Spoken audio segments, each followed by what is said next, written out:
আমি গোলাম তোমার হে পরওয়ার, গোলাম করে রেখো আমারে, করোনা কভু ভিখারি আমায় দুনিয়ার মানুষের দুয়ারে, দুনিয়ার মানুষের দুয়ারে। আল্লাহুম্মা সাল্লি আলা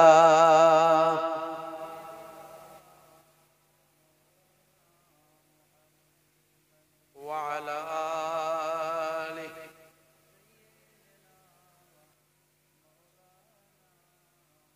সকালের সূর্যটা ওঠে প্রতিদিন, তবুও পৃথিবীটা হয় না রঙিন।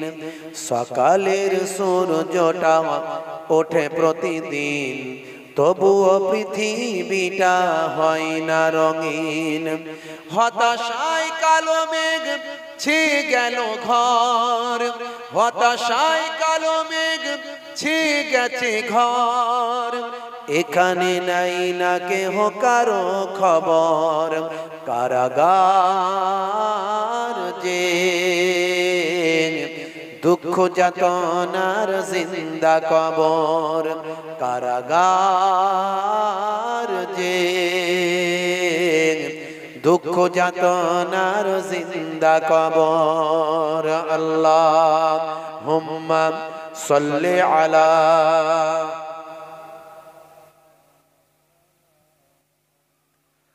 ওয়া আলা আলি সাইয়্যিদিনা।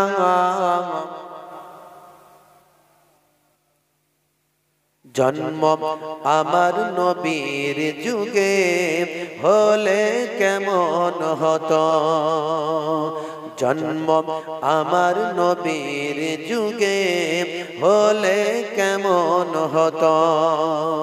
দুনয়নে রাসূল পাক দেখলে কেমন হতো, জন্ম আমার নবীর যুগে হলে কেমন হতো। আল্লাহুম্মা সাল্লি আলা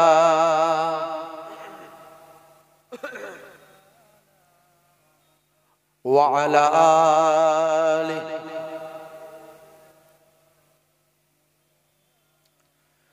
শুনতাম আমি হযরতে বেলালের মধুর আযান, সেই আজানে এত মধু মুগ্ধ রহমান।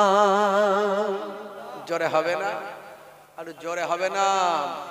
শুনতাম আমি হযরতে বেলালের মধুর আযান, সেই আজানে এত মধু মুগ্ধ রহমান। দয়ার নবীর পিছে নামাজ পড়লে কেমন হতো, দয়ার নবীর পিছে নামাজ পড়লে কেমন হতো। দুনয়নে রাসূল পাক দেখলে কেমন হতো, জন্ম আমার নবীর যুগে হলে কেমন হতো। আল্লাহুম্মা সাল্লি আলা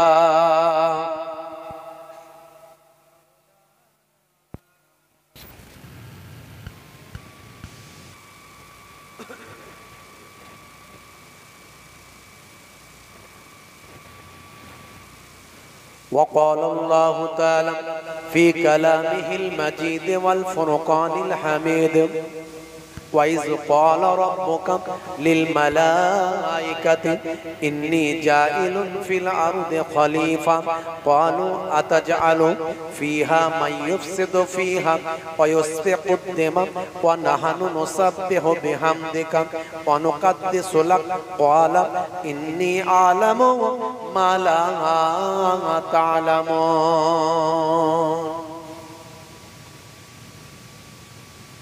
وقال الله تعالى أيضا في كتابه مخبرا يا أيها الذين آمنوا اتقوا الله حق تقاته ولا تموتن إلا وأنتم مسلمون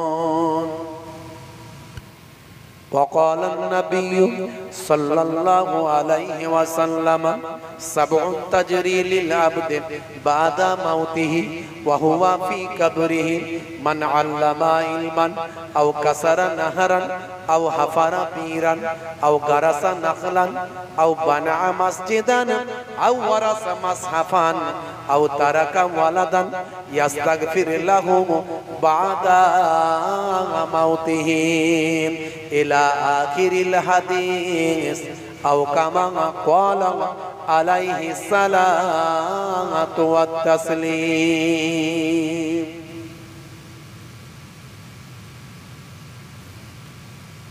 وقال النبي صلى الله عليه وسلم ووفاتي خير لكم تورث علي أعمالكم وما رأيت من خير فحمدت الله عليه وما رأيت من شر فاستغفرت الله لكم إلى آخر الحديث أو كما قال عليه الصلاة والسلام শ্রদ্ধেয় সম্মানীয় আজকের সভার সভাপতি দুই পাশে দুইজন আমার শ্রদ্ধাভাজন ব্যক্তিত্বরা উপবিষ্ট আছে সামনে আছেন আমার ওলামা সমাজ অনেক তোলাবারা আছেন অনেক আসাতাজায়ে কেরামরা আছেন অনেকে আছেন সামেইন হযরত আছেন মুসল্লি এজাম আছেন হুজ্জাজে কেরাম আছেন অনেক আমার পর্দার আড়ালে আছেন জননী মায়েরা বোনেরা আছেন মিডিয়া পারসনস আছেন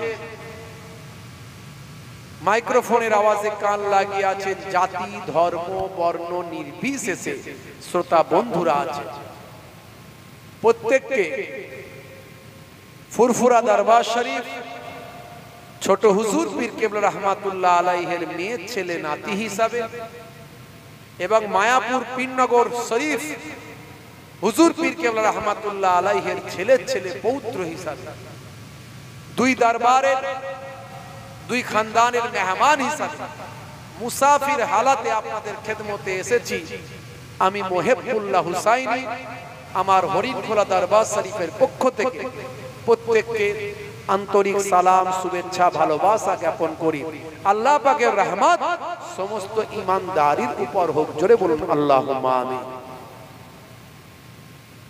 মাশাআল্লাহ আজকে আমাদেরকে রব্বুল আলামিন পরিবেশগত সমস্ত বাধা বিঘ্নকে উপেক্ষা করে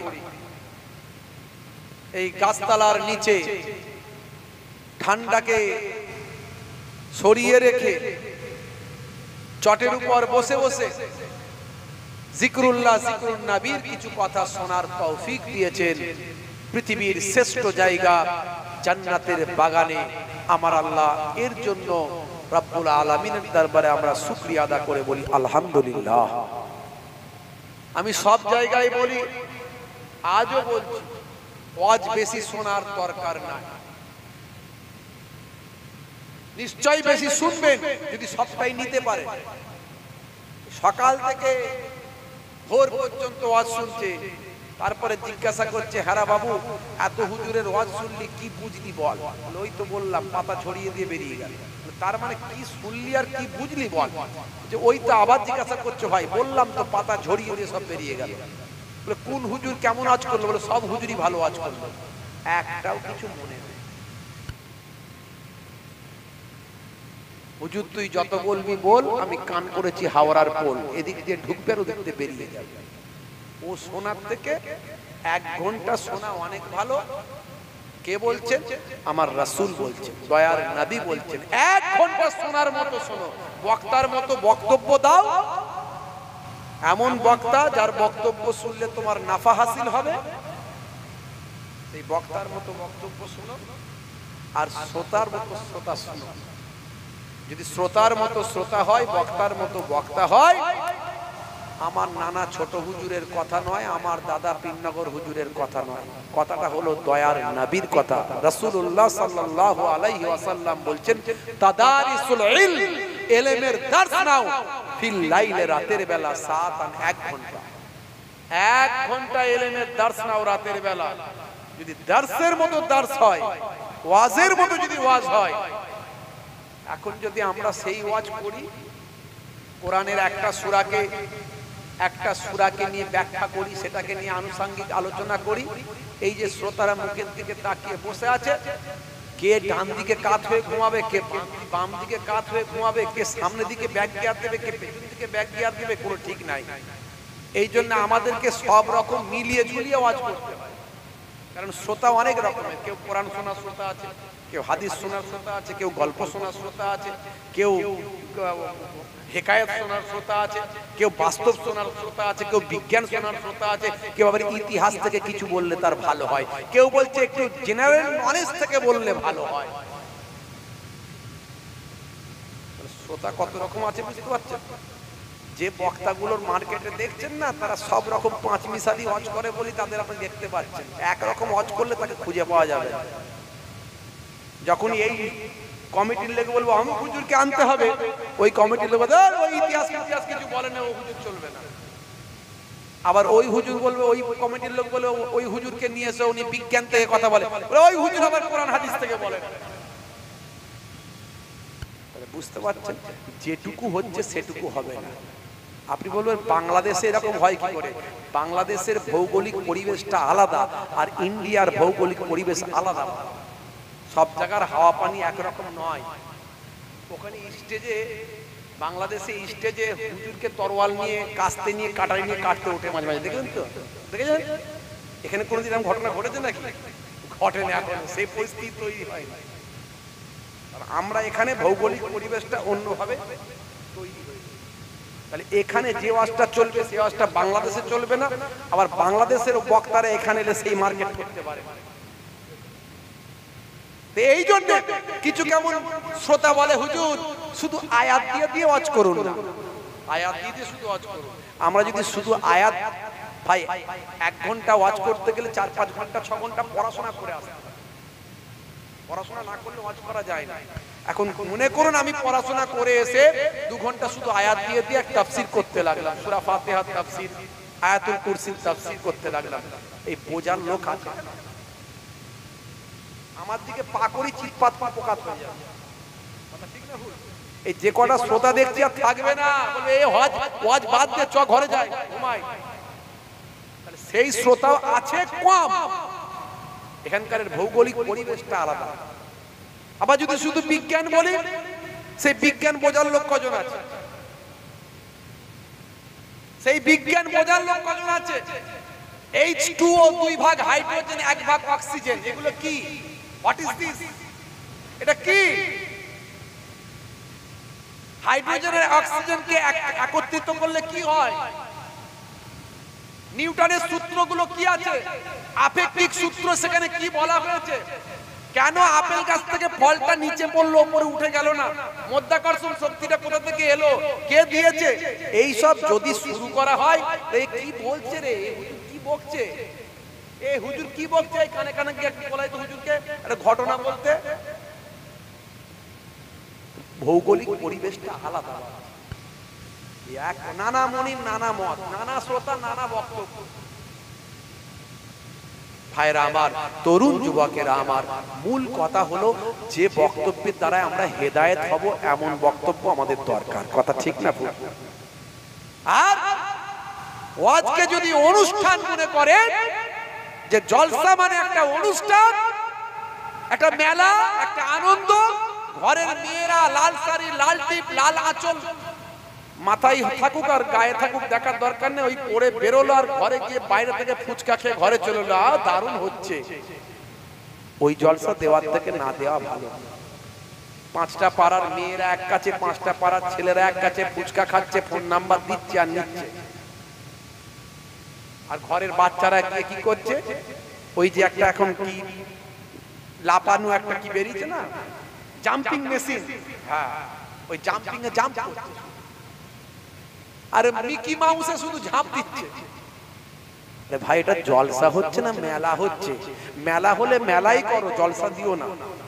আর জলসা হলে জলসাটাকেই করো, মেলা দিও না।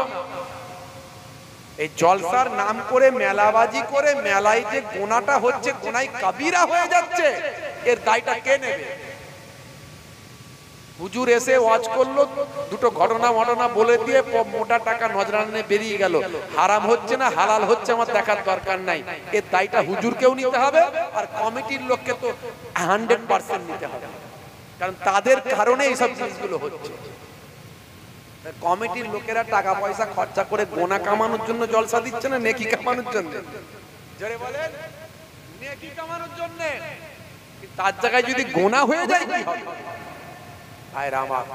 তাই বলি, জলসাটাকে জলসার মতো রাখো, ওয়াজটাকে ওয়াজের মতো রাখার চেষ্টা করো। হে তরুণ যুবকেরা, হে আমার বন্ধুরা, শুনে রেখে দিন বাবা, জেনে রেখে দেন, আল্লাহর নবী, নূর নবী, আমার দয়ার নবী, আখির জামানার পয়গম্বর, জগতের শেষ নবী জনাবে মুহাম্মদুর রাসূলুল্লাহ সাল্লাল্লাহু আলাইহি ওয়াসাল্লাম সোনার জবানে বললেন, হে দুনিয়ার মানুষ শুনে রেখে দাও, তাদারিসুল ইলম, ইলমের দার্স নাও, ফিল লাইলে, রাতের বেলা, সাআতান, 1 ঘন্টা।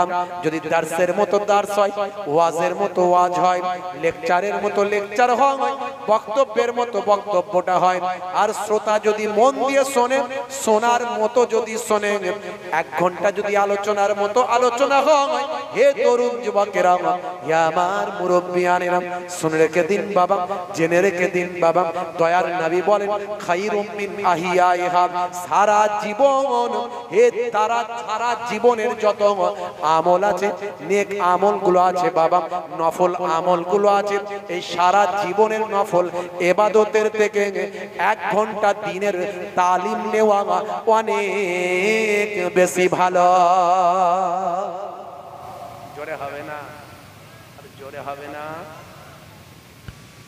আমার যুবকেরা, মুরব্বিয়ানেরা, বাপজিরা, একটু পরিবর্তনের চিন্তা ভাবনা নিয়ে ওয়াজ শুনতে হবে।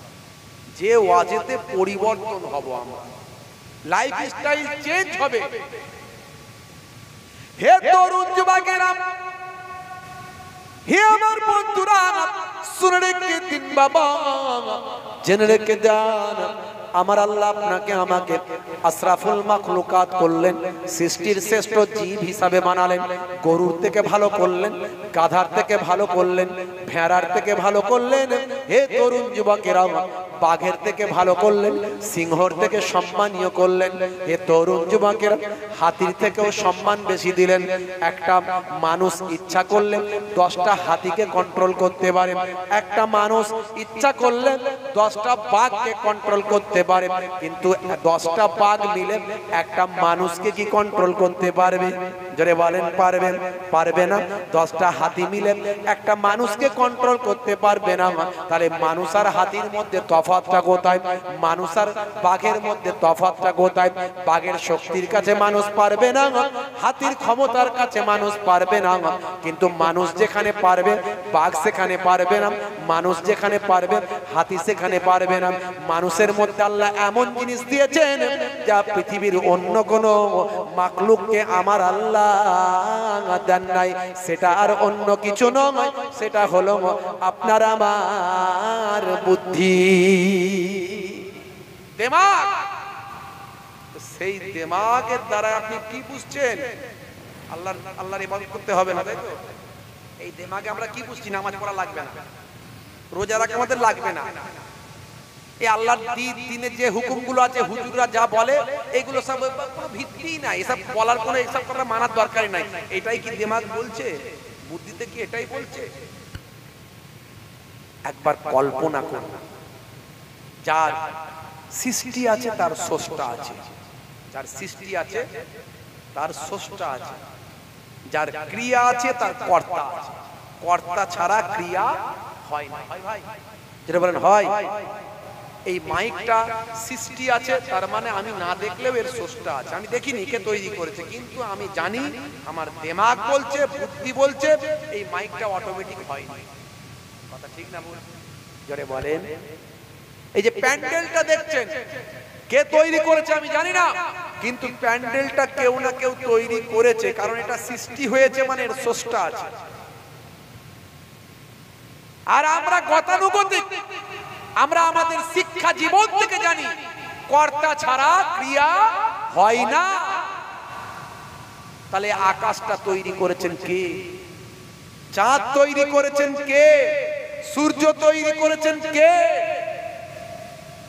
আমরা যে বাতাস নিচ্ছি, এই যে বাতাস আমরা দেখতে পাচ্ছি না, কিন্তু বাতাস অনুভব করছি, বাতাস হাওয়াটা এসে লাগছে। আবার যখন বাতাস নাই আমরা বলছি কি গরম, একটুও বাতাস চলেনি, গাছের পাতা নড়েনি, বলছে না? তাহলে এই যে বাতাস, এই বাতাস থেকে আমরা কি নিচ্ছি বলেন? আমরা কি গ্রহণ করছি? অক্সিজেন গ্রহণ করছি। আচ্ছা বলুন তো, বাতাসে কি ভাগ করা আছে অক্সিজেন? বাতাসে কি অক্সিজেন ভাগ করা আছে? অক্সিজেনটা কি? এটা একটা গ্যাস। এটা কি? এটা একটা গ্যাস।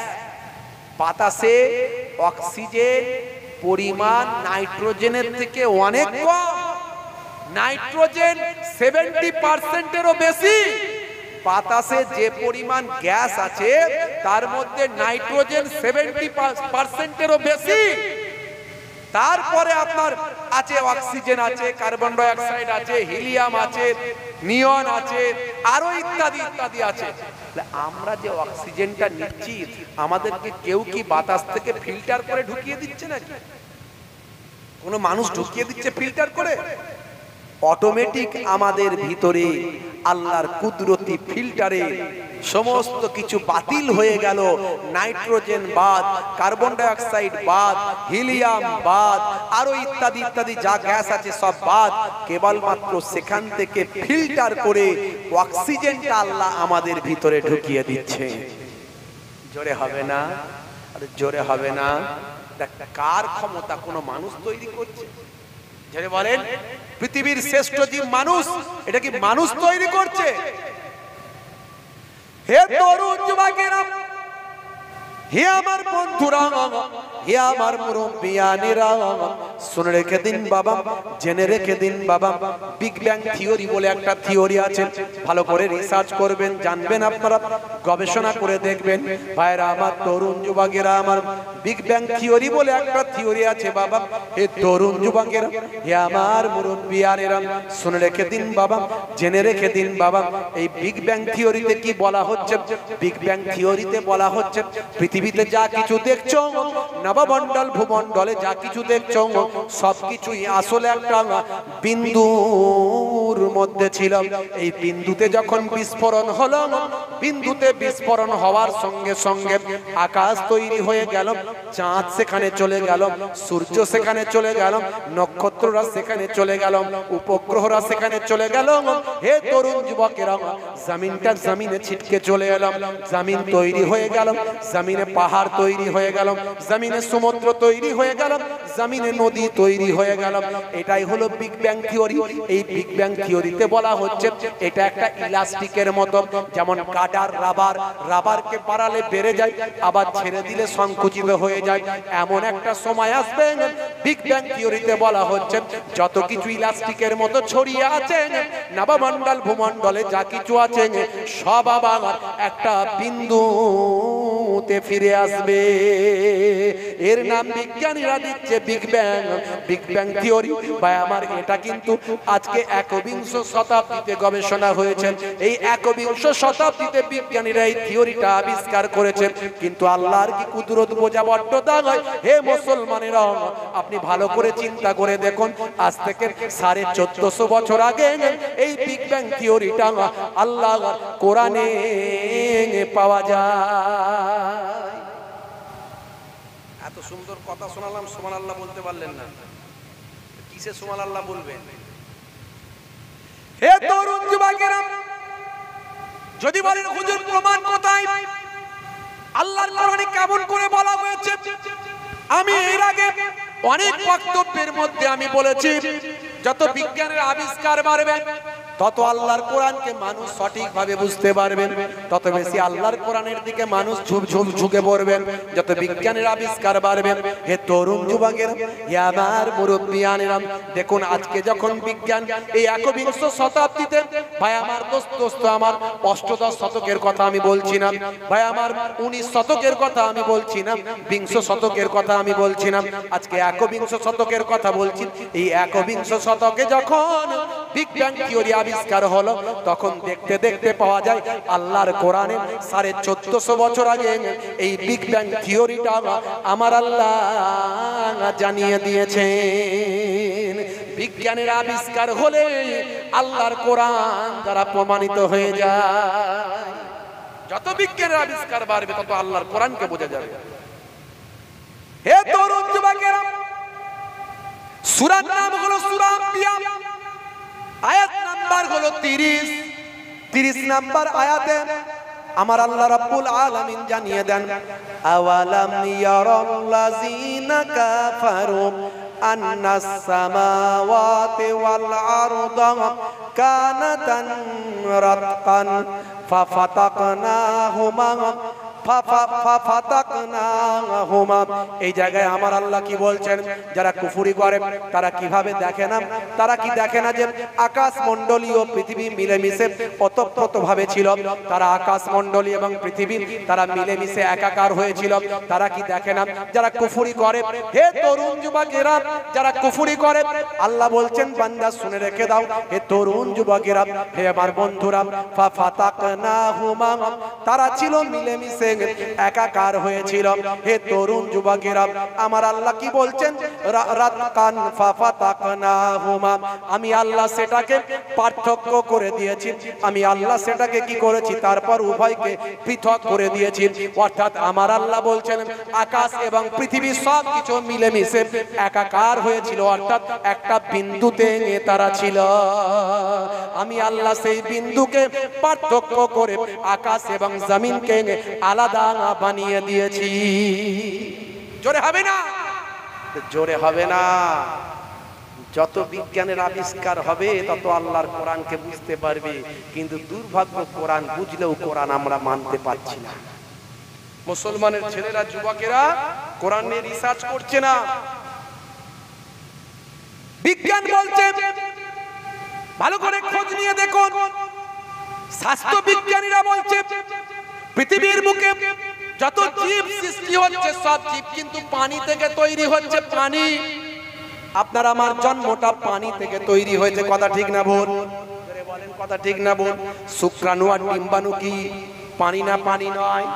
হে তরুণ যুবকেরা, মাতৃগর্ভে যখন সন্তান তৈরি হয় তখন পানির মধ্যেই থাকে, কথা ঠিক না ভুল? হে তরুণ যুবকেরা, এটা আমার কথা নয়, স্বাস্থ্য বিশেষজ্ঞরা বলছেন পৃথিবীর বুকে যত জীবের তৈরি হয়েছে, যত জীব সৃষ্টি হয়েছে সব পানি থেকে তৈরি হয়েছে।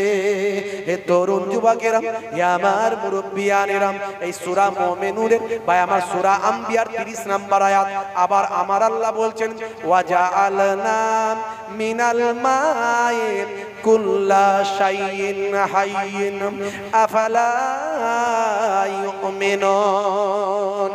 হে তরুণ যুবকেরা, বাবাজিরা, এ আমার মুরব্বিয়ানেরা, আমার আল্লাহ বলছেন শুনে রেখে দাও, প্রাণবন্ত সবকিছু সৃষ্টি করলাম পানি থেকে, তবুও কি তারা বিশ্বাস করবে না? আফালা ইউমিনুন, তবুও কি তারা ঈমান আনবে না? তবুও কি তারা বিশ্বাস করবে না? ওয়াজআলনা মিনাল মাই, আমি আল্লাহ তাদের সৃষ্টি করেছি পানি থেকে। 1450 বছর আগে আল্লাহর কোরআন বলছেন যত প্রাণবন্ত অর্থাৎ যত প্রাণীর সঞ্চার হয়েছে, যত প্রাণীর জন্ম হয়েছে, আমি আল্লাহ সকলকে পানি থেকে সৃষ্টি করেছি। জোরে হবে না? জোরে হবে না? এই কোরআন থেকে প্রমাণ পাওয়া যাচ্ছে, কিন্তু গোটা কত খুঁজে বের করছি, এরকম শত শত বের করলে পাওয়া যাবে। আরো বিজ্ঞানের যত ডেভেলপমেন্ট বাড়বে তত কোরআনকে আরো বেশি পাওয়া যাবে। কারণ কোরআন কার কথা বলে? আল্লাহর কথা। কোরআন কার কথা?